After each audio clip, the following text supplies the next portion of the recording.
Well, my name's Kris Kaltenbacher. I ended up with a nickname, Smasher, and I've been riding sleds since 1981. I grew up in Bethel, Alaska, moved to Dillingham, Alaska, and ended up graduating there. But snowmobiling's been a major part of my life for forever. I mean, that was my means of transportation when I lived in Alaska. So it was just kind of getting around with my buddies. And it grew and grew. And then I moved to Reno, Nevada to go to school. Would only ride sleds when I would go back to Alaska. And then when I graduated, I bought another sled. um, just started, becoming more and more of a passion, just kept following more and more. And then, happened to be at the right place at the right time and got into filming for extreme videos with Boondockers videos, a little bit with Thunderstruck videos, 509 appearance, Crazy Canadian video. Um, and then I really got my break with Team Summit, which was another video company, and just kind of followed it along that. And Iron Dog's just become something that I've wanted to do. I mean, I've heard about it when I lived in Alaska, and it was kind of a pipe dream just because it takes so much to run that race. And then in the last couple of years, it just came to, and just followed that dream, grabbed a hold of it, and every door that would open, I would just go through it and see what would make of it. So that's kind of, the lowdown without spending a lot of time. That's kind of where snowmobiling's kind of led me. Yeah, and we'll probably dive into that a little bit more. For people who are listening, you can't see this, but he's sitting in front of all these posters and magazine covers, and you see his name plastered across some of them. So, you know, before the call, I didn't even know some of this, but Kris has quite a, I don't know, media presence when it comes to snowmobiling. And yeah, I think towards the end of the episode, we'll maybe dive into maybe some of the stories you have with the sled heads and the boondockers and everything. Absolutely. Yeah, so you ran the Iron Dog this year. Can you give a brief description of what this event is and kind of what you had to do to sign up for this? So last year, Climb, which is my clothing sponsor, the oh, what would you call him? He is the athlete coordinator for Climb. He knew a guy that was doing the ambassador class last year. So the ambassador class of the Iron Dog had contacted me and asked me to run it with them. And that's where it really began to unfold and for me to do this type of thing. I did run the ambassador class last year. And with the ambassador class, we gave away 500 helmets. We had posters. We'd go to villages and give presentations and give away helmets to the villagers or to the kids, and kind of talk to the kids about the goods and bads in life and things like that. And so we ended up doing that whole race, and then or that whole thing. And then this last year, I wanted to do the Iron Dog. After that, I was hooked. I wanted to do the pro class. The pro class is obviously timed. It goes all by time, and that's how you finish and win that race. And it does. It takes a lot, especially being out of state. I mean, I could spend hours talking about what it takes to go through this race, to find somewhere to build your sled, to find a way to move your sled from point A to point B, to go to race tech, to get into race tech. And race tech is the inspection is where they go through your sled and they make sure that you have all your safety gear and the proper equipment to run the race. The cost to enter the race. I mean, you have to start, which is actually right now in April. You need to apply for a race sled. So you apply for a race sled, and then I think it's October and November you sign up for the Iron Dog, and then that's another 4,000, and then once you get accepted to that, then there's a rookie workshop you have to do, which is basically, I think it was like a 6-hour rookie workshop that you have to watch on a Saturday. And so there's just not, you just don't sign up and go run this thing. I mean, it is a major thing. I spent over 100 hours building my sled. I think I took 5 trips to Alaska to back and forth to go up there and build my sled. I had a friend that grew up that fished in Dillingham, Alaska. Most people know him. His name's Todd Palin. He helped me, lent me his shop, and he helped me kind of show me the ins and outs of building a sled. My partner, I had never met before. I had wanted to run the Iron Dog so bad that I was begging for people. Like, I just needed someone, and he came from a buddy, and I called him and I begged him, and he needed to think about it because he had run it the year before, and he contacted me and said, "Yeah, I'll run it with you." So then I'd never met him. He came up for a weekend to help me build my sled. So we spent 3 days basically. Hi, I'm Kris. Hi, I'm Eric. Nice to meet you. And away we went. We just dove into the sled and kind of met each other and went to town. So that's kind of the gist of it right there. It just requires so much just to get to the race, just to make it to the day of race day. There's just so much that you have to do, and it's just a commitment. And it didn't bother me. Like 100 hours to build a sled sounds ridiculous, but it really was pretty cool because I'm not a mechanic by nature. All my sleds, in fact, every single sled I ever got for filming for Boondockers or for anything Team Summit, I'd never built a single sled. All of them were given to me by a sponsor, and they were already built, and I just went and rode them. Basically, I always say I'm Cole Trickle from Days of Thunder. I just go out and ride them and tell them what's wrong, and they fix them. So, um, so this was my first year really ever building a sled, and it's some tedious, hard work. It really is. That's so they make you run this with a partner. Is that just for safety reasons or Yeah, what? yeah. Okay. You can't run anything more than a 600 on this race for insurance purposes. A 600 cross country Polaris or a 600 Skidoo or whatever. It can only be 600 cc. Then you have to run it with a partner. You have to stay with your partner. You can't leave your partner. You have to carry a sleeping bag that's minus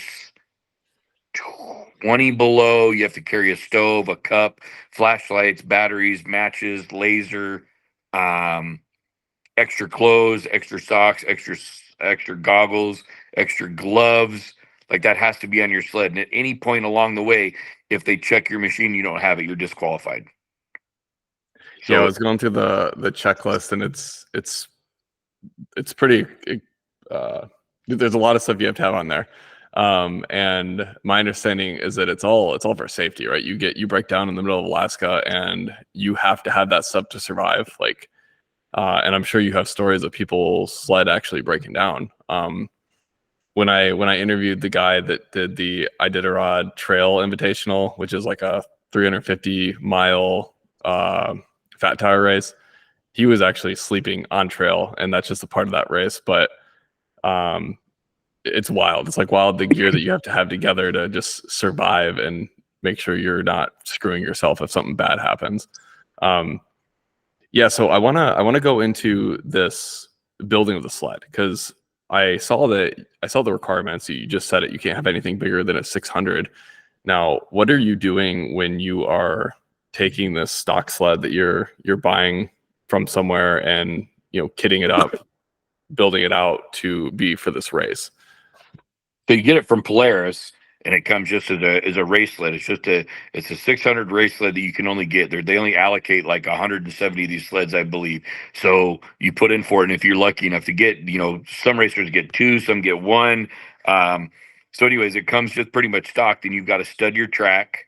You have to go through your suspension. There's quite a few bushings that you need to replace.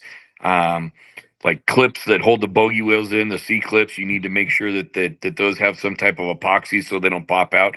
Because you're talking 2,500 miles of the nastiest. I mean, the trail conditions can go from 2 feet to powder to solid, just moguls that are 4 feet deep for 30 miles, or you're going across the ocean and it's just solid ice chunks, and it's brutal. It's brutal. So, your skis, your suspension, I think is probably the number one thing that you want to take care of. I learned that this year. My suspension wasn't to where I wanted, so your suspension would be number one. You're going through, you're making sure that everything is tight, loctited. Everything has to be loctited or it will come loose. You put, excuse me, you put on external lights. You're putting on additional lights, like anything from rigid to anything. You're putting on light bars on these things, bigger windshields, gauntlets to cover your hands, different skis maybe, extra fuel tanks. You're adding fuel tanks because some of the checkpoints, I think our farthest checkpoint was 90 miles. So 90 miles on a regular fuel tank, you won't make it. You'll run out. And if you run out, then that just creates a hellstorm that you don't want to deal with. Um, you need to put bags on to carry your clothes, maybe dash bags, GPS units. You got to add extra GPS units My sled this year, I had to add an extra stator that would produce more power because the one that it came with didn't do that. So that had to be done. You need to caulk your whole entire tunnel. There cannot be a gap in there at all. If you get any water in there when you're crossing like maybe a bay in the ocean, or you're crossing rivers, there's so much open water or creeks that you have to skip across. And if your belt gets wet and you sink, you could be, I don't know, 30, 40, 50 miles from a village, and you're out in the middle of nowhere. It doesn't sound like very much, but when you're 50 miles from a village one way, and then, you know, 800 miles the other way, it's just nuts. Like, you have to be so prepared and so mentally tough for this thing. It's incredible. So that's building the sled. You want to make sure that everything is 100%. And I learned that this year. Like, you just need to make sure there's no there's no if, ands, or buts about it. I put lines through all my bolts when you tighten them, so that you could tell, like, if you had a line through your bolt, with the orange pin, that if it was moved, then you knew that bolt was coming loose. Man, that's wild. How many checkpoints were in this event? My understanding is that you go all the way out to Nome, which is kind of your halfway mark, and then there's a banquet or something there, and then the next day you turn around and head right back. So your first day, you go to McGrath. That's 300 and checkpoints. There's God, I don't even know, 30, 20, 28 checkpoints, I think, 30 checkpoints. But your first day, you go to McGrath. You have to, in these checkpoints, you have to make it to. So you have to go to McGrath, which is 300 plus miles, and then you stay there. And then the next day you could go to Galena or to Unaclete. So Unaclete is another 430 miles your second day. And then from Unaclete you go to Kotzebue, which is another 380 miles, 370 miles, somewhere there. Then you spend the night there. And then from there, then you go to Nome, which is another 300 miles or 280, something like that. And then you stay the night there. And then basically you get a day and a half, or a little over a day and a half. And then you have a halfway banquet there. And then from there, you go all the way to, you could go from Unaclete either to Galena or to Ruby. And then from Ruby, you go back to McGrath, and then McGrath, you go to Whiskey Bravo, and then Whiskey Bravo to the finish. But at these checkpoints, you have to make these checkpoints. So you get 40 hours on the way up, and you get 40 hours on the way back of layover. So if you exceed those 40 hours, then you're on the clock at all times. So you have to plan your strategy on your layovers. So the first day, I think, is one of the worst days, to McGrath. I think that's the scariest, the nastiest.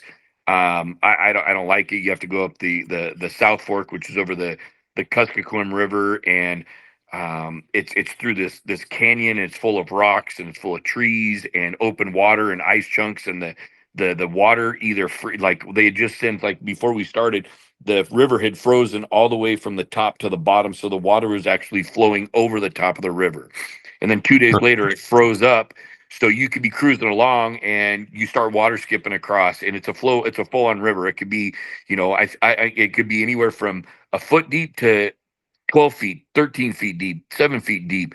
So it's just nasty. And then you go through the Farewell Burn, which the Farewell Burn doesn't get snow, and it's basically just dirt, and they call it tusk heads and ice, and these nasty trees that stick out like javelins that could stab you. And it's only a sled width wide. And then you go through, they call it the buffalo tunnels, and it's these trees that are, it's just, it's the craziest thing. It's only as wide as your sled, and you just follow it for hours, and you just go. Like, if you have to pass someone, they have to figure out how to let you by. And if you wreck in there, God help you, because it's going to be painful. I mean, the first day that we got to McGrath, luckily my partner and I didn't break anything, but there was broken A-arms, broken windshields, bent steering posts, water pumps, or not water pumps, fuel pumps that were out.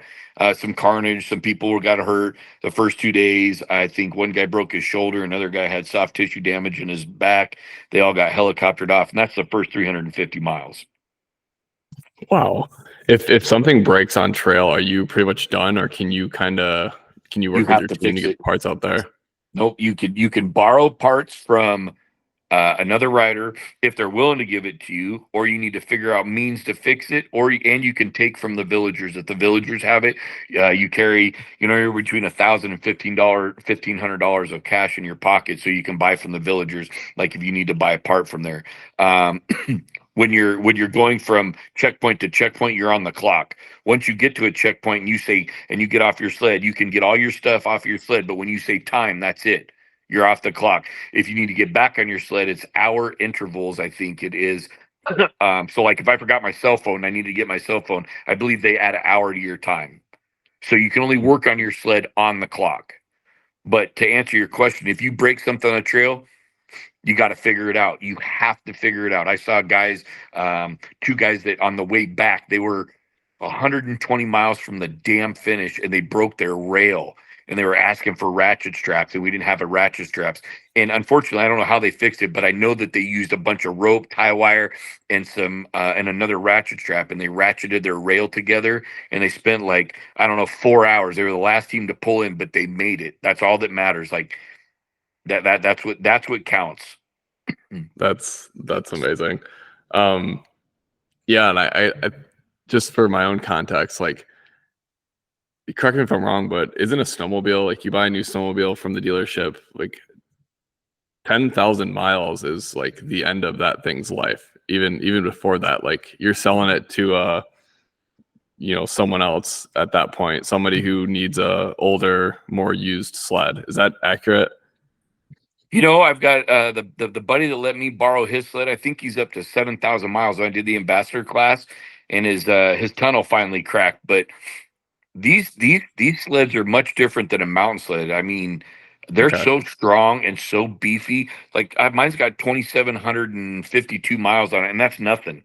Like it really nothing. It'll last forever. Those two-stroke motors go forever. I went through it. I had some bad bogey wheels, maybe a couple loose bolts, but for the most part, they last. I was surprised. I've been a mountain rider my whole life, and I was thinking, man, these things are gonna fall apart. And you can beat these things pretty gnarly, and they just take it. They just really do. It's like a Baja truck.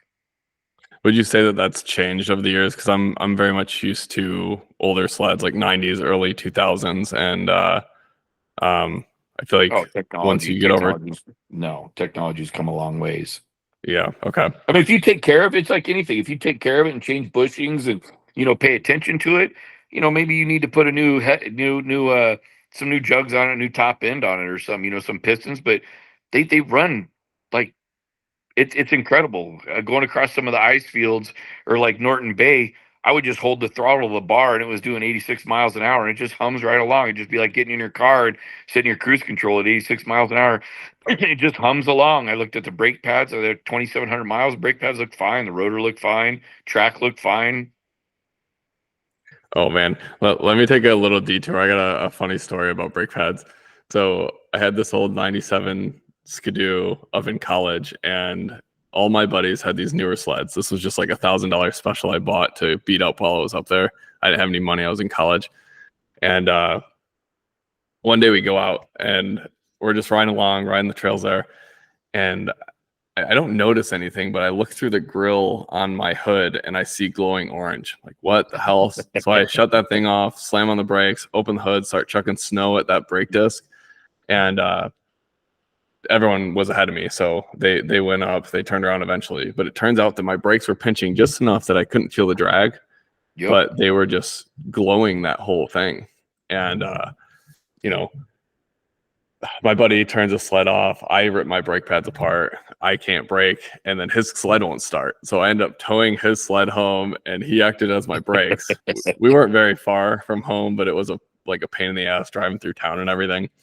And then, so like, no problem. That sucked. I kind of ruined some people's trip, but within the week, I fixed all the brake pads. And the next time I go out, I'm like, all right, cool. Everything's working. Brakes are working. This is great. Let's go. And I hear my dad ringing in my head, always check your fluids, always check your fluids, always check your fluids. Oh, damn. Yeah, you know where this is going. Yeah. Before I went, I filled the oil to the brim. And so obviously I didn't check my oil. And right about the same spot where my brake pads were glowing or my brake disc was glowing, engine seized up. I'm checking all around, and turns out that my oil reservoir had a hole in it and all of the oil leaked out. And so I literally seized that engine. I had to rebuild it the next summer, and I ended up riding it again the next year. But nice lesson learned. Figured I'd share that with you since you mentioned brake pads. Yeah, check your fluids. Always check your fluids. And now when I hear my dad say that, I'm like, yeah, you're right. I learned my lesson. But anyways, back to all this. The last two questions I have before we actually get into your race.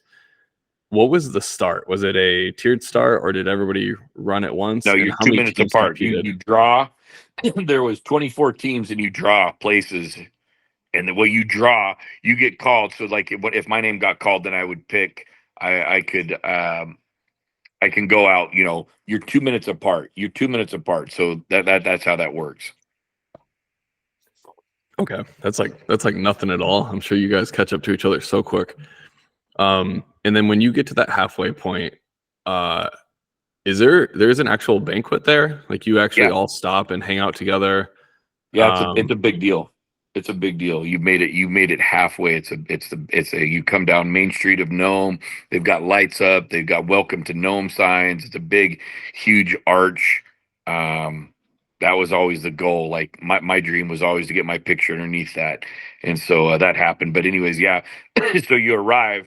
So you arrive anytime during that day that you arrive, and then the next day is called shop day, which you work on your sled during that day. There's certain times that you can pick to work on your sled, and then that afternoon they have a banquet, and then the next day is the restart. Okay, and then it's another 2-minute tiered start. Yeah, basically. Okay, all right, cool. I'm excited. So tell me about why don't we just go through your race, at least talk about the notable stuff. If things went smooth sailing, we don't have to dwell on it too much, but like what struggles did you have, especially riding with a person you just met? Struggles. GPS. Learning your GPS, knowing your GPS. I had from one of the top riders, they give you GPS coordinates on your thing, so you're following it. But it's not as easy as that. I mean, it's so hard to navigate.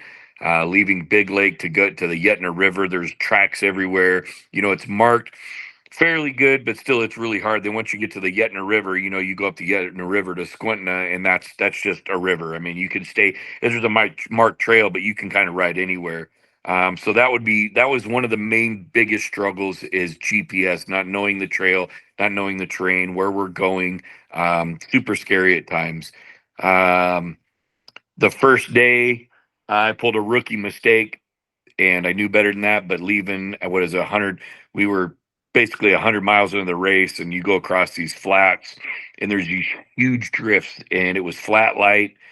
And we we started out second to last. The last team passed us, so I was in a panic. So I tried to go fast, hit one of those whoops doing like 60 miles an hour, and I wadded up in the middle of these flats. Took the extra fuel tank cap to my rear right butt cheek, bruised my heel. So that my rear butt cheek hurt so bad. My gear bag exploded. So we had to use bungee cords to bungee that down. I jumped up and told my partner, "Hey, I'm fine," but in my head, I was like, I was hurting.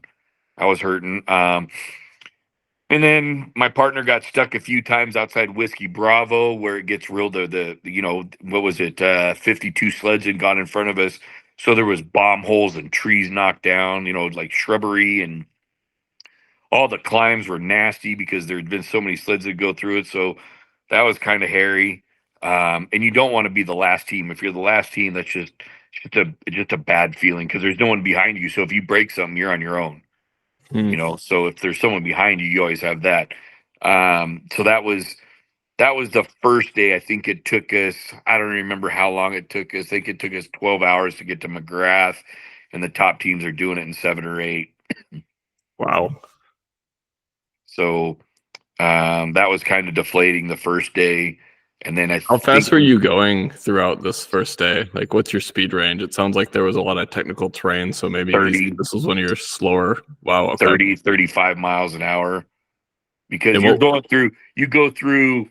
You go up the Yetna River and you can go pretty quick. I mean, you're doing anywhere between 40 and 80 miles and 40 and 70 miles an hour, and then after that, you're in the 30s and 40s, and then you go through they call it what I think it was Ptarmigan Pass, and that's just nasty too. That it's bumpy. The tundra, it's wind blown because you're in between two mountain ranges. You can't see because it was flat light. Then you drop down to this little, I think they call it the Happy River, and it's got hollow ice and holes in it. So, it's just a couple of times there was some close calls there. Like I was like, oh my God, that was bad. Like, telling yourself to slow down. Then you drop down onto uh the South Fork, which is the Kuskokwim River, and that's just a nasty area. And then you go through the Farewell Burn and then the Buffalo tunnels, and then after that you get to Nikolai, and Nikolai to McGrath. You could go pretty quick because you're on these flats, so you could get after it pretty quick, and then you follow the Yukon River. So what is like the upper speed that you hit in this race, just for context? I think 86 was the fastest the sled would go. Okay. That was all I could get out of her. It depends on snow conditions, the temperature, where you're riding, but yeah, there's a lot in it. But yeah, 86 I think was where I was topped out. Okay. I know I tickled 100 at one point. At least that's what the speedometer was said. But it was a flat road, nothing in sight, and I never need to go that fast again. So 80 miles is cooking. Okay, so you get through day one. Continue on telling us about the Day race. day two. Day two is kind of a nasty. That's a 430 miles, and that was a 13-hour day. The first day, my partner unfortunately drove into a creek, got stuck. Luckily, there was another team there that did the same. They came around the corner too fast. Long story short, they went in, bent an A arm. They were stuck. So I went over to help them and basically said, "Hey, you help us, I'll help you." And they said, "Okay." So without them, I don't know, we would have been there forever. It was only it was up to the running boards, but it basically is wedged in not wedged in the creek, but he was in the creek. And I don't know how we would have got it out without getting completely soaking wet. And we might have been 60, 70 miles out of Unocleat. So at that point, we still had another, 390 miles to go. That would have been a long day. This part of the section, you have to cross these creeks, and we were in the back again. And when you get 40, 50 sleds going through these creeks, they're the thing about the Iron Dog that I've learned is in mountain riding, you kind of care about who's behind you. In the Iron Dog, it's all for one and one for all. You don't care about anybody behind you. It doesn't matter. You mess up the trail, it's not my problem, dude. You're just balls of the wall. So you get the Poor Man, which is from Ophir to Poor Man is 90 miles, and it's going through trees and wind drifts that are as hard as concrete. It's miserable. It's miserable. And then you go from there to Ruby, which is it's so for the first 20 miles, it's through these trees and willows. It's kind of nasty, and then you hit this old mining road where the willows basically almost grow together. So when you're doing 60, 70 miles an hour down this road, they're just slapping off your windshields, and you just try and hold yourself as tight as you can to your sled and pay attention to the road so that you don't hit any whoops or get tangled up and end up going, ass over tea kettle down this road. Then you get to Ruby. Ruby, then once you hit Ruby, you get onto the Yukon River, and the Yukon River takes you up to Galena. And that day it was flat light, cold, blowing snow. There's sections along there that you could do. You're going really fast, or maybe not, but you're crossing this huge river that's got these ice chunks and really nasty looking. I mean, it looks like something off of like Mars or something out of Armageddon. And you go across that, and then you get to Galena, and you can stay over in Galena. Galena is a holdover checkpoint, but it's very cold there. If you do hold over in Galena, then your third day is super long because you have to go all the way to Kotzebue. So we pushed on. We made it to Unocleat. And that was a long day. I mean, you're like I said, you're going through creeks and these whoops and 22 miles of 4 feet whoops, and your body hurts and your neck hurts and blisters. And we came across these one creek that was on the side that we were on was what, probably 6 feet higher than the other side. And you drop down into this creek. So I just blazed a trail through the snow and jumped the creek and had my partner do the same thing. He's also from Wisconsin, so his backcountry skills weren't as honed in as mine. So him jumping the creeks made me a little nervous, but he made them all. I mean, I feared for him. I thought for sure we were going to be spending the night there scratching, but God was on his side. There was a couple creek crossings. I don't know how he made it, but he did. He uh he made it. Then we get to Was he Unity. born in? Was he in Wisconsin like his whole life? So he had Yeah, to kind of go way out of his way to get comfortable with Alaska. yeah, he was worked for Polaris for 31 years. Okay, So he's been that's up there a funny. while. My buddy, what was his name again? Because my buddy used to work for Eric Polaris in Wisconsin. Christensen. Eric Christensen. I'll have to ask him to see if he knows him. That's funny. Okay, keep going. Extremely smart, knows the sleds inside and out, mechanically inclined. Not a bad rider. Just, I think that his mountain skills just aren't where mine are, but that's okay. I mean, he was decent fast. Um, so then we make it to Unicleat. I have a high school buddy that lives up there, and we stayed in his house. So we stay at his house. The next morning, we go to leave there, and his wife, they have to drive down this long road, and the wind at Unicleat just blows. I mean, it nonstop blows. They said they hadn't had a plane in there in 2 weeks. No food had come in, basically whatever the store had, but she's driving us too, and the drifts are so bad that the snow's coming over, and she ends up plowing into a drift and getting stuck. And we're like, oh, this is not good. Then the whole town shows up with front end loaders, and they end up pulling the truck out, and she gets us to our trucks or to our sleds, and we take off to Kotzebue. Our third How day, go ahead. how many? So you said that no plane has come in to deliver supplies to that town. So how many of these towns are like completely remote with no? Is there any roads that goes to that town? No, no, these villages are as remote as you. The only way in there is by plane or by snowmobile. Some of them you can access by boat, but Unicleat's right on the coast, so they have barges that come in. But yeah, I mean, you're on your own. Alaska's a different. It's just a different breed. You move to the bush, you call it the bush, and it's a whole new lifestyle, man. It really is. It's very intriguing. I lived in a town of 2,500 people in the bush, and it's crazy. So I went up to Alaska this past year for, I guess it was last summer for a wedding, and yeah, we took the Alaskan Railroad to kind of tour some of it, and yeah, I remember them coming on the intercom and talking about that. Some of these towns are only accessible by train. These are all old, gold mining towns, and that's how they got established. But I'll have to pull up a map and kind of see which ones you're referencing, because I didn't know how many towns were still out in the bush, as you call it.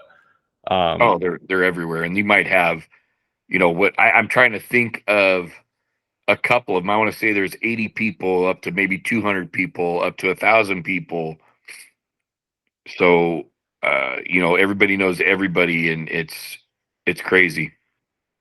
Yeah, and like aviation is, I assume snow machines too, but aviation is such a huge thing out there because you can't get in and out of some of these towns without a plane. Yeah.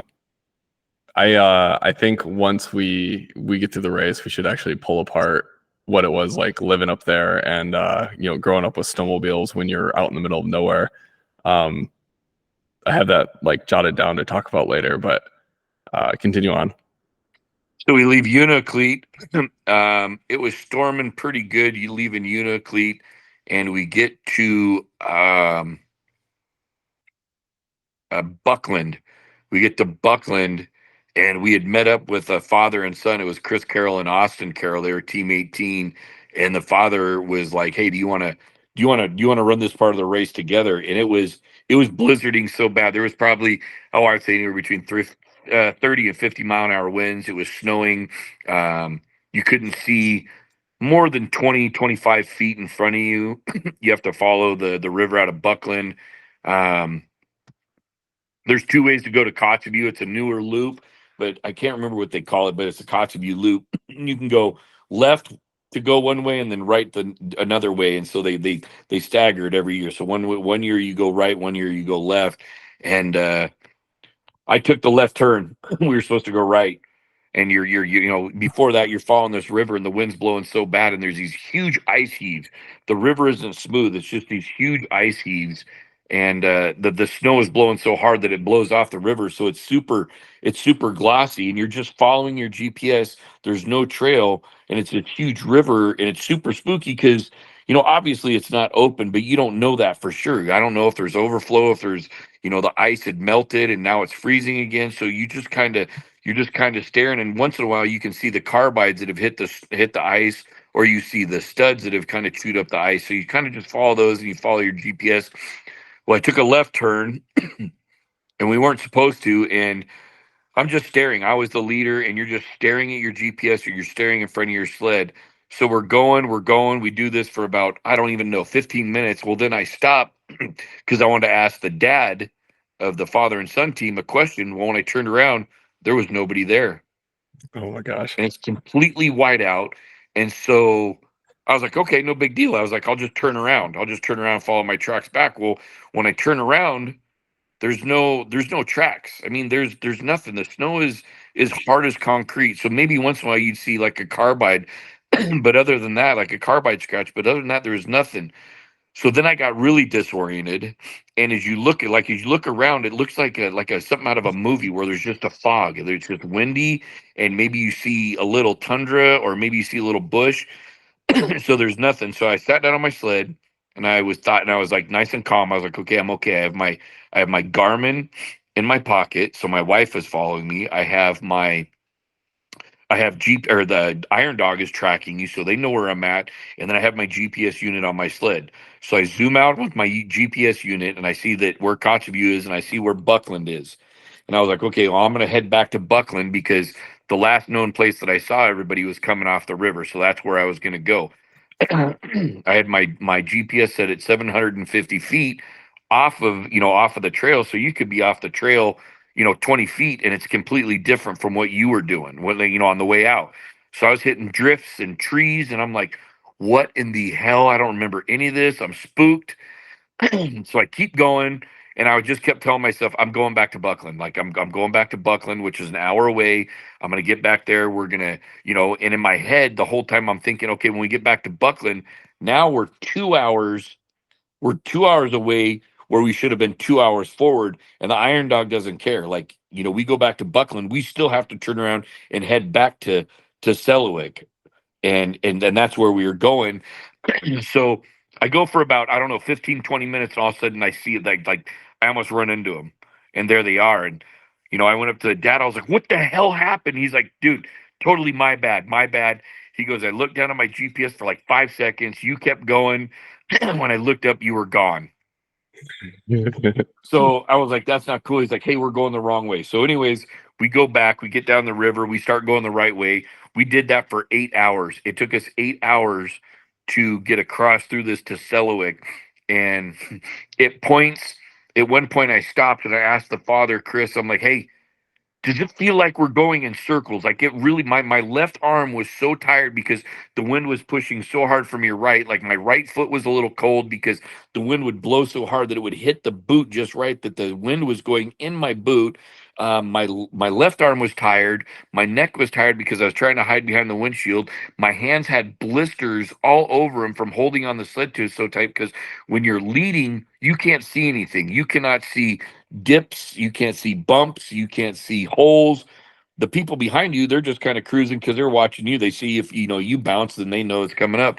So at one point I asked the father, I'm like, does it feel like we're going in circles? He's like, absolutely. I was like, all right, because I'm a little scared, but I'm following my line. He's like, I have the same line you have, let's just keep following it. So we're following it, and then there was a team that came by us. I don't forget their team number. It was Cody Worley and Blake Elderly, and they came flying by us. So I was like, oh, I'm following Elderly. So I just latched onto his bumper and watched his back of his helmet and his shoulders, and they're probably doing 30, 35, and we were doing 20. So I was like, oh, we're gonna make good time. So I'm following them, and I look back real quick, and my whole team is gone. Like my partner, you know, the team 18. So I knew that they weren't keeping up. So I just stopped and waited for them. Anyways, so we keep going, and finally we make it to Selawik. Once we get to Selawik, we took an hour layover because we were exhausted. It was dark out. It was cold. We were starving. So we took an hour off the clock, and Yeah, we how went in. long or like how often are you riding during the day versus night and all this? Well, it depends on how fast you are. Some of the top teams, they don't ride into the night much. So let's see. Our first night we rode into the night. The second night we rode into the night. The third night we rode into the night. The fourth night we rode into the night. And how long are the days at this point in time? This was in Our February. 13 hours was our longest. This was our longest. This, excuse me, the second day was our longest, was 13 hour. Or no, our second day was our longest. Our third day wasn't as long. Sorry, how long are the Alaskan days? Oh, at that point, you're putting me on the spot here. I want to say light was around eight, eight-ish, 7:38, and then it would get dark around oh six, I think. Okay, so Five it's 36. not terrible. No. Okay, man, Um, that sounds brutal. I know, like running in a snowdrift, you could easily lose someone, and then yeah, even at night, night adds a whole nother element to riding. I can't imagine. at nights, actually, like I would much rather run at night because then your lights are so bright you can see everything. I Yeah. mean, you can see it coming. So once we left Selawik, then we headed towards Unalakleet, which it was blowing and snowing. You're into the trees. The snow got a little better, but then it's just whooped out. You're going through the trees forever. Um, or I'm sorry. We were on our way to Kotzebue. I'm sorry, not to Unalakleet. So we head to Kotzebue. We came across. I don't think we came across any riders that day. Um, and once we got to Kotzebue, they had pizza and Pop Tarts and bars and muffins, and you're so damn hungry. I mean, I was shoving pizza down my throat as fast as I was so hungry, and your body craves carbs and water like crazy amounts because you burn so much. One of the guys on the ride said that his calorie intake was, I think, 8,500. Like he burned 8,500 calories in that one day. Wow. Yeah. You don't even think about that because you go run, you're exhausting yourself, but you're sitting on a sled, you would think it'd be much less, but you are going through some severe weather conditions and trying to maneuver that heavy ass sled around. But 8,500, that's wild. Yeah, that's a lot. And at every checkpoint, I would drink a water. Every single you get so dehydrated, so you want to drink water, as much water as you can. You're also trying to fuel up because you're on the clock, so you're trying to keep going. The villagers are amazing. I mean, all the villagers, they think that you're just amazing. They want your autograph. They want to touch you. They want to say hi. They want high fives. So you try to please everybody. The checkers are great. They're all the checkers. Every single checker was awesome. Like. My first question was like, hey, how you always have a map, or not a map, but you have a how many miles right by your left knee, like how many miles the next checkpoint. But I wear glasses to read up close, so I couldn't see it. So you're so tired, and you just always ask, hey, what's my next checkpoint? Whatever. It's 50 miles. You're like, oh, 50 miles. That's it. That's it. And like, how is the trail? They're like, oh, it's good. You're like, oh, thank God. Or they say, oh no, it's really nasty. You're like, no, don't tell me that. um you carry, like I always carried those Gatorade blokes, I think they're called, and I would shove like 4 or 5 of those in my mouth just to chew on them because you're so hungry and you just need just a little bit of energy. So anyways, we make it to Kotzebue. Um, Next day we wake up, we get ready, and then it's a nasty. We got some bad intel that there was a nasty creek crossing. I'm not even going to get into that because it's so irritating. But we ended up going a different way that cost us probably 5 hours. Really sucked. We went back the same way and then back across the bay, and we went with four other teams. It cost us a lot of time. It was just, it was bad choice. It was a rookie mistake. It was just one of those things that, you just have to. I should have asked. I've got some guys that are up on the upper top five, and I should have asked one of them, hey, have you heard anything? And they would have told me the truth, but I didn't want to bother them, so that was a bad mistake. um, Ended up being blizzard conditions again. You couldn't see anything, so we followed a team, and then on the way to Nome. Um, the team 18 where the kid that we were with, Austin, he ended up wrecking once. He was okay, popped his windshield off. I ended up taking a pretty good spill at like 60 miles an hour. Sled just went, front end over rear end. It cracked my windshield, bent down my bars, so we had to fix those real quick. And then away you went. I didn't get hurt, thank God. But the kid behind me was like, dude, you were like a rag doll. And oh yeah, I felt it. I mean, I felt it the next day. And then you get into Nome. And that's kind of the halfway checkpoint. I mean, Kotzebue to Nome is a pretty easy run. It's not too bad. It's along the coast. You're moving pretty good. So yeah, then we get to Nome. And all that is just halfway. That's wild. Let's take a quick break and hear from our sponsors. Here on the High Quality Fun podcast, we love showcasing people's stories through our interviews and posts. This gives our guests the opportunity to share their favorite memories, but sometimes audio alone is not enough. Most people are sitting on a collection of hundreds of photos and videos capturing their favorite moments without the time or experience needed to compile these memories into a video. This is why I have chosen to partner with Spivo. Simply send them your unsorted photos and videos, and in 7 days or less, they will create a professional video edit that allows you to relive your favorite memories again and again. To ensure every customer is satisfied with their video edit, Spivo provides unlimited revisions for 30 days and offers a 100% money-back satisfaction guarantee. As someone who has limited time to edit his family adventures, let alone this podcast, I am excited to work with Spivo to help everyone eternalize their favorite moments. Visit spivo.com/discount/high-quality-fun to learn more and let us know what you think about the product. We'd love to share it. Now, back to the show. How many people made it? You said, 24 people started. How many people made it to the halfway point? Two. I want to say 17. Okay. 17. Yeah. Just over half of the teams. Okay. Yeah. And then from there, I think two, maybe three. Well, you said 40. So I think four more teams scratched on the way back. Okay. Man, But that's something crazy. like that. So you're in Nome.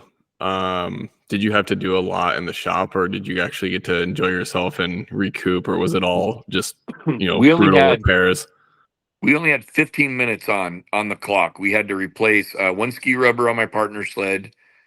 It's called the torque arm, like torque arm leakage arm that connects to where the springs are. I had to replace one of those. We had to tape up my windshield. My auxiliary light came unplugged, so we had to fix that. And we greased the rear suspension real quick, and that was it. That's all we had to do. We were really lucky. That's great. And then you just yeah. And then you just got pretty much the rest of the time to relax, recoup, and get some calories in. Yeah, we just sat around. You watch some of the other teams do. You basically hang out in the shop and you watch other teams wrench on their sleds. Because some of the teams, they do some work in like 7 minutes. It's incredible. Like some of these top teams, because you're allowed to lay out all the tools and all the parts that you want before you start working, and you're allowed to have two other people help you.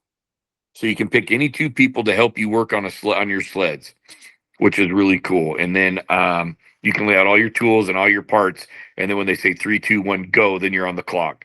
As soon as you're done, you say done, and then you can put all your tools up. How competitive was everyone? Was this kind of us versus the elements, or are there people out there that are cutthroat them for themselves trying to win this thing? The All the racers were unbelievably cool. I mean, Okay. for the money that what the top prize is like 100 grand, and it goes on from there. I mean, Wow. there's some big money, but even the top teams, you just don't get in people's way. You need to be very respectful because the the first 7, 8 as the top 10 teams, obviously the first five are really going for it. Then the 5 to the 10 are just in it to do it, and then 10 down. You're just kind of fighting for position and going for Yeah. the finish. But the top five teams, yes, they're very competitive, and they keep their strategies themselves. But they're the coolest people. They were so supportive, of me and my partner and everybody else. Hey, just finish. That was the main goal. People just kept saying, get your veteran status, finish the race. It doesn't matter where you place. They were like, last place, you still did 2,500 miles. It doesn't matter. People don't understand what it takes to finish this race. And they're absolutely right. My first 3 days, I think I lost my goal. My goal has always been just to run the race and finish. Then once I started, I was like, ooh, we get top 10. And I lost sight of that. So, I kind of had a bitter attitude, and I kind of got it in check after Nome. Like, okay, we just need to finish the race. Keep your sled together, keep your body together, and finish the race. But yes, to answer your question, the top five teams, yeah, they're going for it. And if they come up behind you, get the hell out of their way immediately. That's fantastic. Was the route back? I guess is there anything else notable in Nome that you want to get into? No, it was no, no. I mean, it's fun to sit around with a lot of the racers. They have a hydration thing up where you can get IVs and massage on your legs and red lights for your hands. Like I lost this. I lost my thumbnail and both pinky nails from holding on to low blood circulation. Okay. And my left or my right thumb was huge. It was swollen. The nail was popping off. It was kind of pussy. It's horrible. I had blisters all over my hands, but that's part of the excitement of doing it.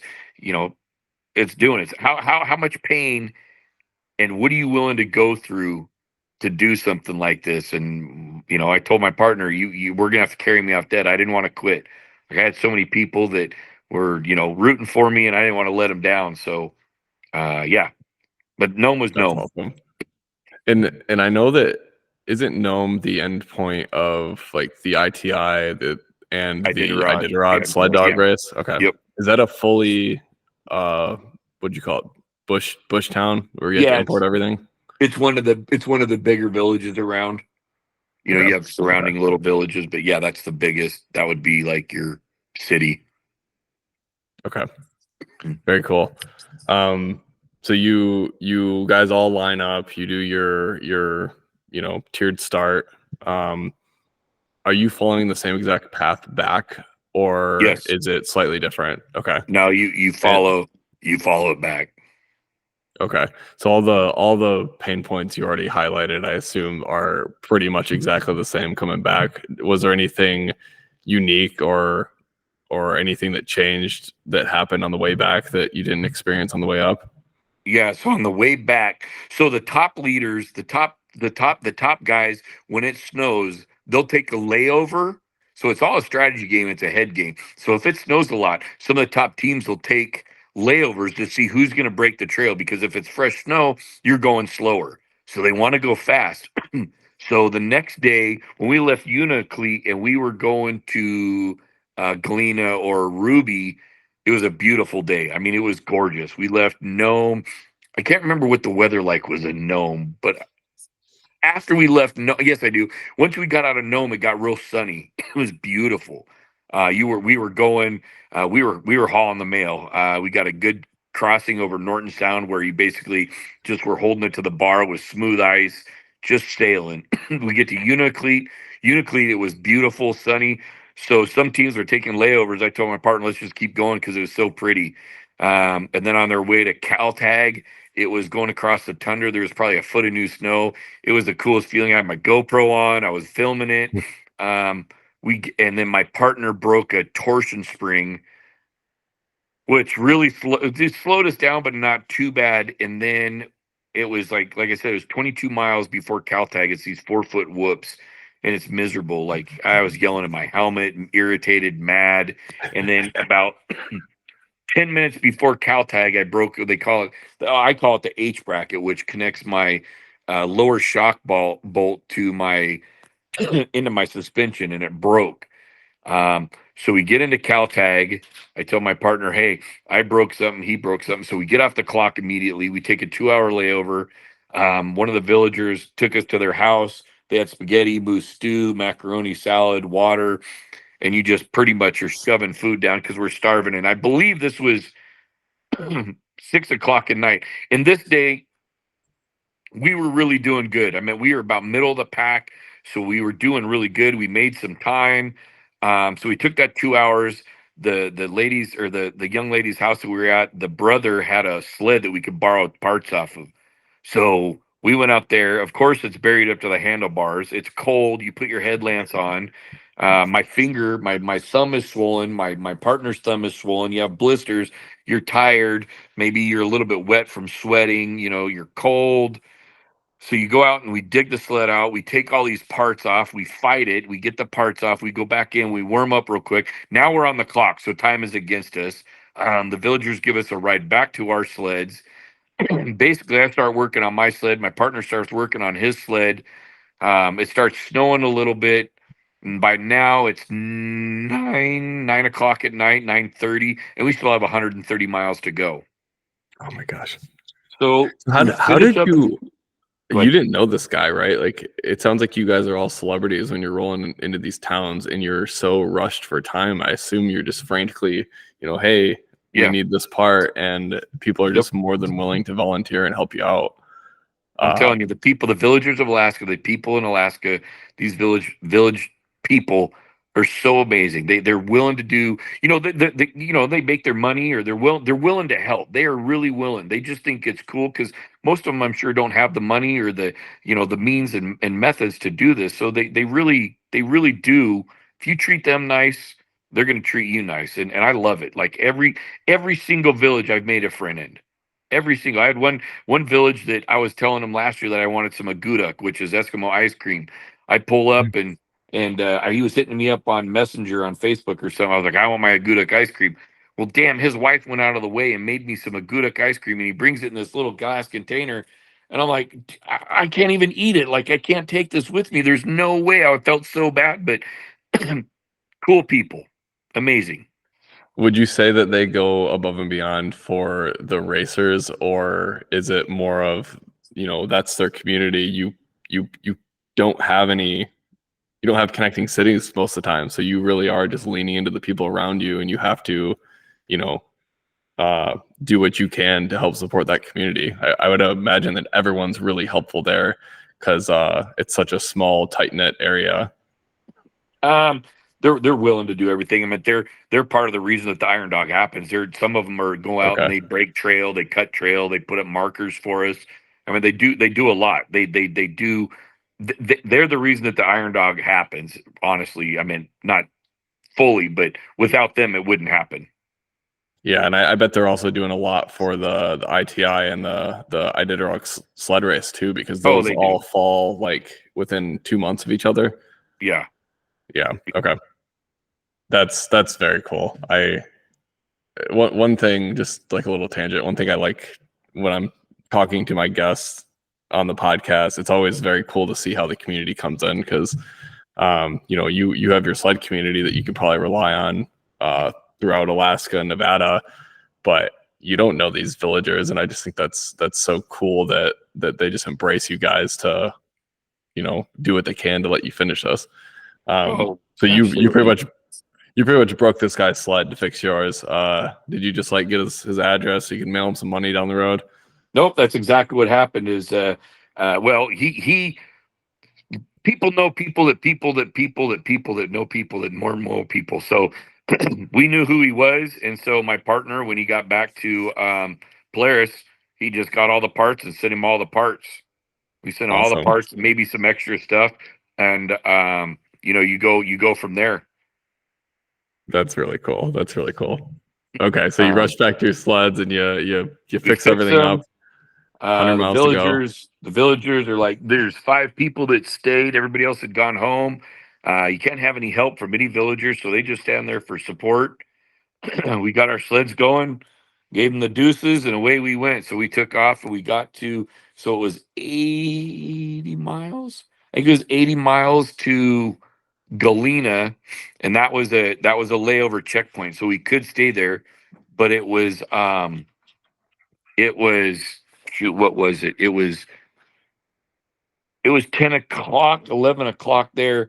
And I just told my partner, let's keep going because we had 50 miles to Ruby. And that's down the Yukon. So it was dark, it was clear, it was cold.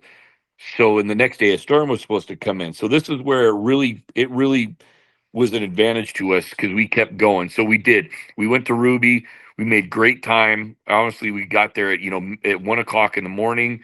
We weren't going to get much sleep. I think we took a 7 hour layover, so we basically only got 5 hours of sleep, maybe 6 hours of sleep. We made it there, and then we stayed the night. We got up the next morning, and it was white out. It was snowing. There was probably 10 teams that were coming down the Yukon to Ruby. The top teams were all laid over in Ruby, and they all extended their layovers because nobody wanted to go because it had snowed. And this was a 90-mile stretch, or no, it was a little over that. It was I can't remember, from Ruby to McGrath, or Ruby to Ophir was like 100 and some odd miles, but nobody wanted to go. So I told And my partner, you can go on to you probably get service when you get into these towns, and every single racer is GPS. So you're probably just like strategically watching these people to see where they're stationed and if they're doing layovers or not, or can you actually log in and see if they're you taking a layover? you can ask the checker. The checker will say, "Hey, Team 10 took a 8 hour Oh, okay. layover." So you kind of looked at that. Well, we were getting ready to get off our layover, and we could have taken another layover, but I had a buddy that was working the Portman checkpoint, and he was telling me, "Hey, just go. It's good. Just go. Just go." So in my mind, if we break trail, we're easier on our sleds, we're easy on our body. We weren't contending for the top 10 spots because we were already so behind. And my knees hurt, my hands hurt. So I was like, let's just go. My partner was a little apprehensive to go, but we took off. We were the first team to go. So we were actually team one that made it almost all the way to Ophir with nobody in front of us. So we made it to Portman, and Portman, all the way to Portman was down that logging road, that mining road. So you're just basically following a road.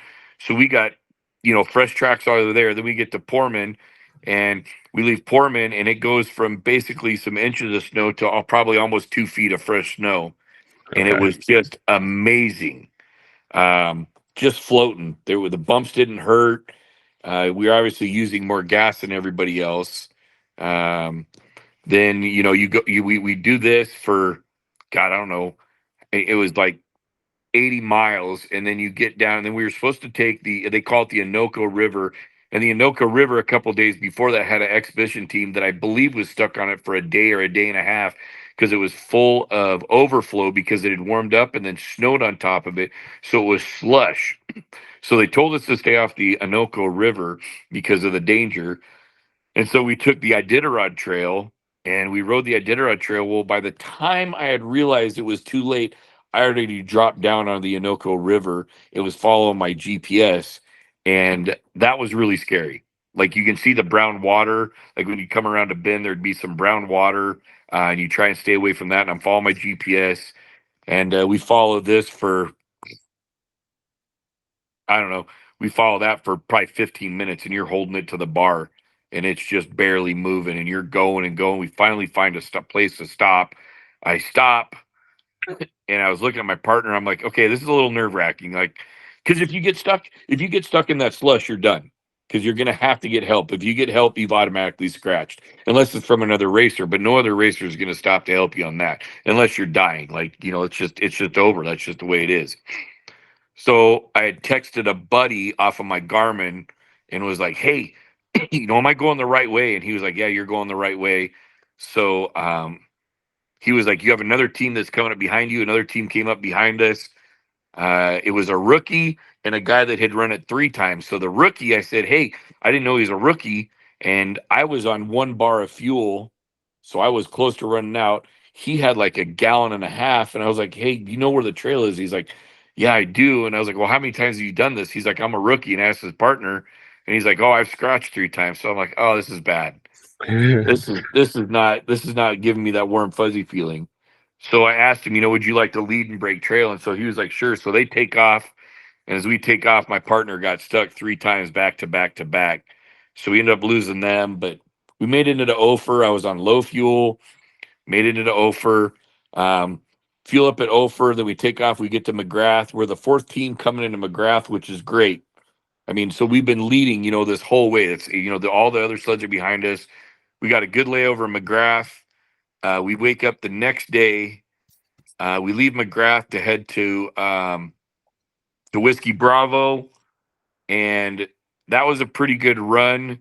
There's not much snow. Like I said, this is through Nikolai, through the Buffalo tunnels, and through the Farewell Burn. So there's not a lot of snow, and it's just a nasty ride. It really is. It's bumpy. There's no snow, and we get to I call it Roan, but it's not Roan. It's another Tatina. They call it Tatina, and it's just basically it's a tent, and it's got an airplane there, and they've got some fuel cans, like a pump. So this is right at the South Fork. Well, the South Fork had Yeah, opened up because I remember reading that like in each of these checkpoints, there's not necessarily even gas stations or anything. So they are flying in fuel tanks to make it so that you guys can actually run this race. correct. Okay, so this is one of those where they're probably just doing cycles with that airplane to make sure that you guys can get there and back. Okay. So we're there. We hold over for an hour because everybody's holding over because it's called I think they call it Ptarmigan Pass or Rainy Pass, and it had just snowed up there, so nobody wanted to break trail. So they were saying, "Hey, Mr. Boondocker, why don't you go break trail for us?" Yeah. So my partner and I decide, okay, screw it, we'll be the first ones to go again. So as we take off, there's no trail that goes down the South Fork over down the Kuskokwim until you get to Ptarmigan Pass. It's just a river. Well, the river had opened up and there was a lot of open water. It was really scary, really spooky because you sink your sled, you're done.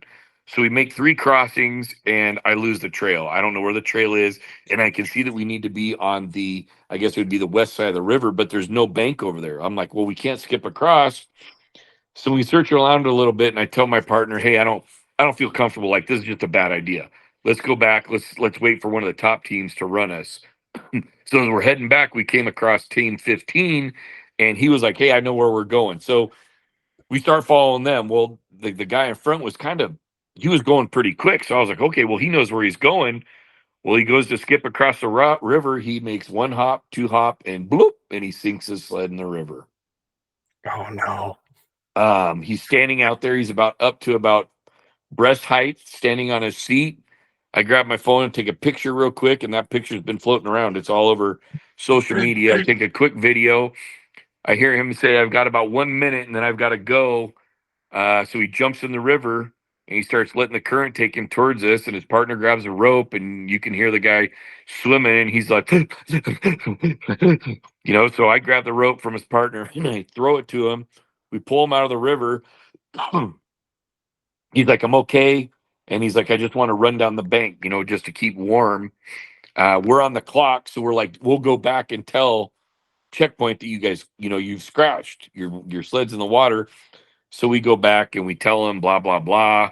Not much information there. Mike Morgan and Bradley, team, team 6, they're getting ready to get off their layover. And I know Mike Morgan, and I'm like, listen, man, I don't know where I'm going. And he's like, screw it, we'll lead. He goes, you can follow us, but he goes, we're not going to wait for you.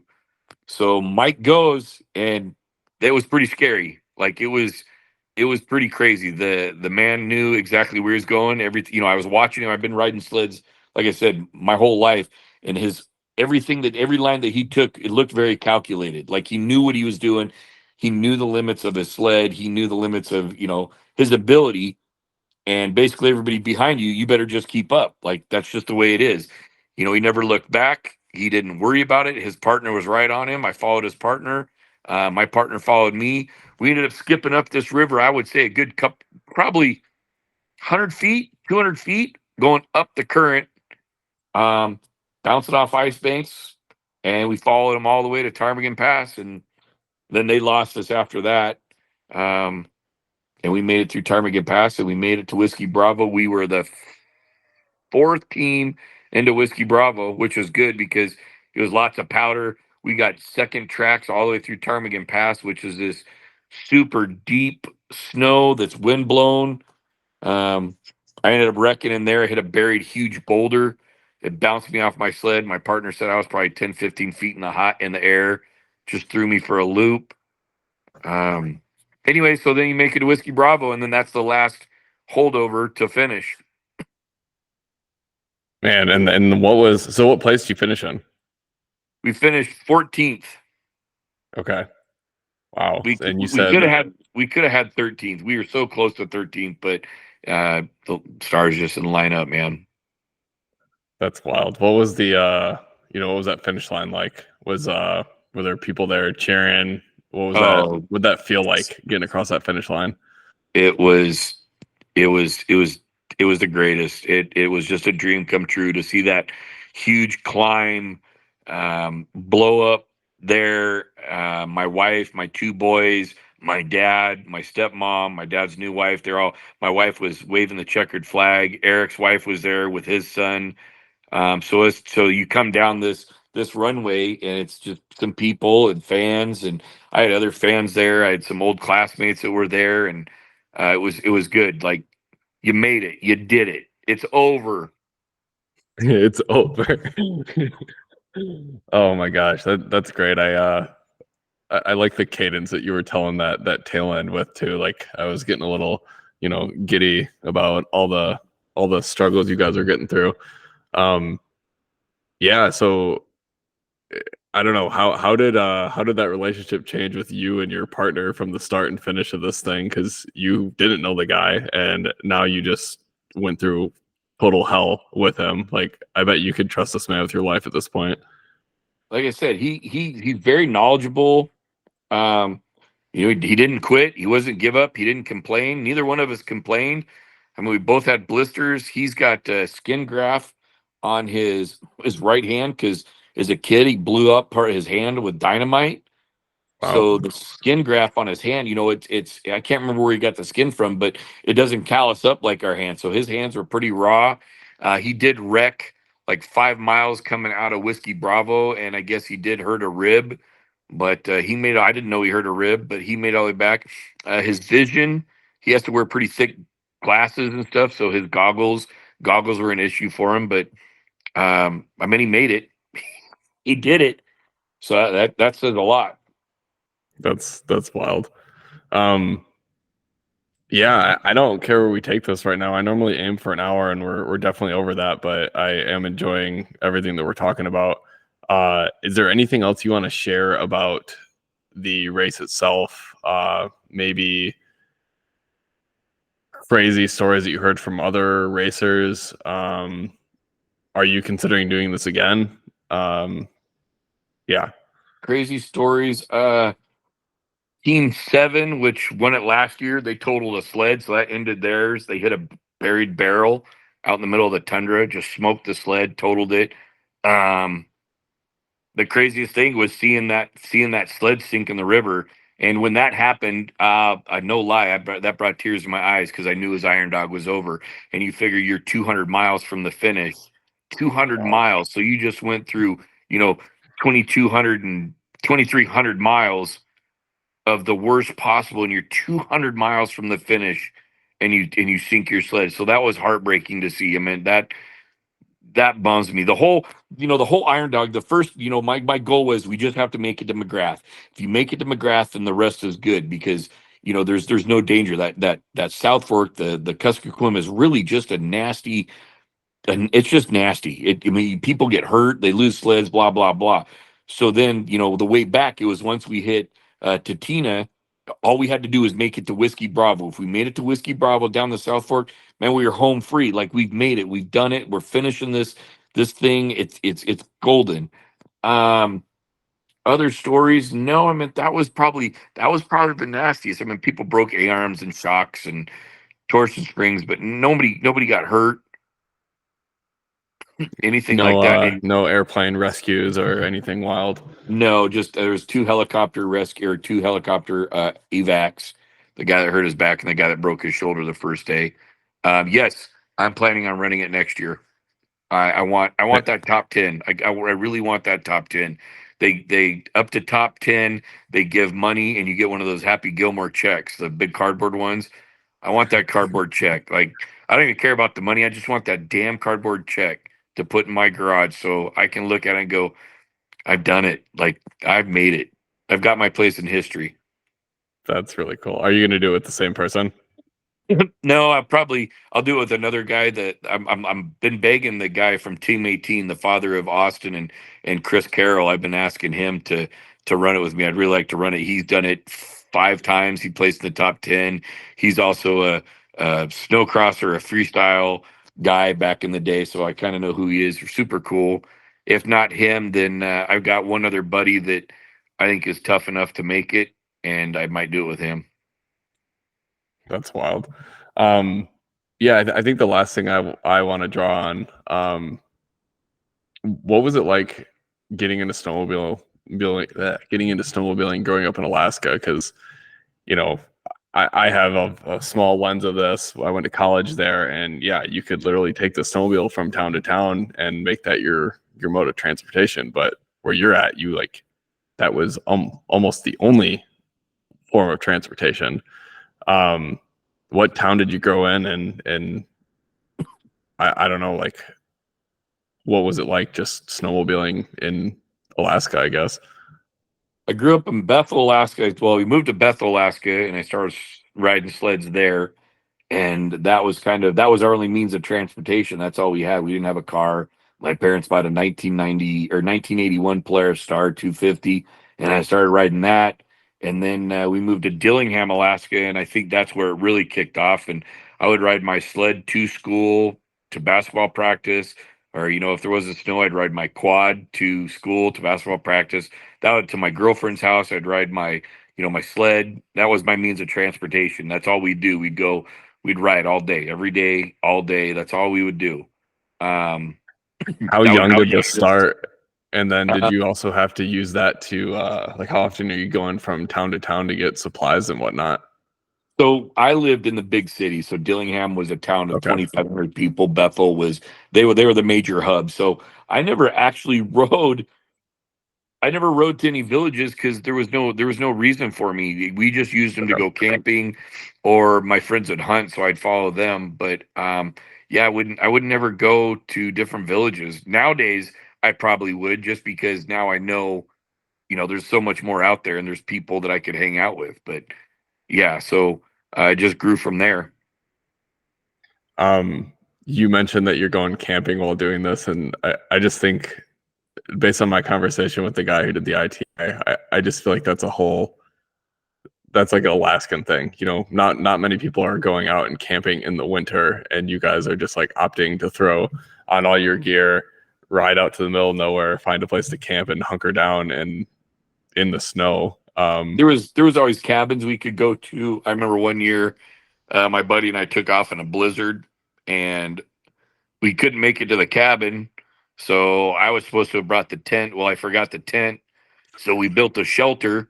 We dug down underneath this tree, and then we cut a bunch of branches off of the pine trees, and we put the pine trees down, and then we put this like a space blanket over the top of it, and we built a fire right in front of it, and we built this in the trees out of these huge flats, and then we had a can of hash and I think some spam, and we were cooking that up, and that's where we were going to sleep for the night, and it was nice and warm, and then the storm lifted, so put out the fire and headed home. But that was an adventure, and he was a I was a sophomore and he was a junior in high school.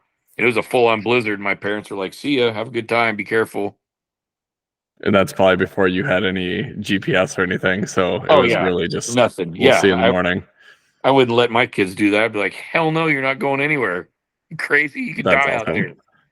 Are all these cabins just old, mining houses, or they're They're usually like freestyle? hunting cabins. They're just like a Okay. bunk, some plywood with a stove in there, and they always just said whatever you take, you just replace. There'd be matches and maybe like you said, maybe a couple canned goods as far as I can remember, but nothing. There'd be some ratty pillows and maybe some blankets, but nothing of substance. And everybody knew who was using the cabins. And there was always Right. just one cabin that we'd always go to. It was up in the McClung Hills, outside of Dillingham. Very cool. Very cool. Um, I've not even the same, but similar experiences going to college where there was a cabin in the middle of the woods. We just happened to know about it and we'd go camp it out in it and stuff like that. Um, there was one time I went snowmobiling I was in a fraternity in college, and we would always do a camp out every semester. And some, like in the winter, we'd go just make a fire, hang out for the day, shoot guns, come back. And I think that the outdoor club had been there a week or two beforehand, because when we got there, these mounds everywhere, and it turns out they probably spent all day making like 8 igloos. And we get there, just happened to be there. Our whole group made a big ass fire, and 3 of us ended up sleeping out there in the igloos. So that was very cool. Just it didn't even have to put in the work, and I got to enjoy this person's igloo, That's and awesome. yeah, it was cool. And then the next morning, because I snowmobiled out there, I just gave my camping stuff to my brother to bring back home, and I rode back.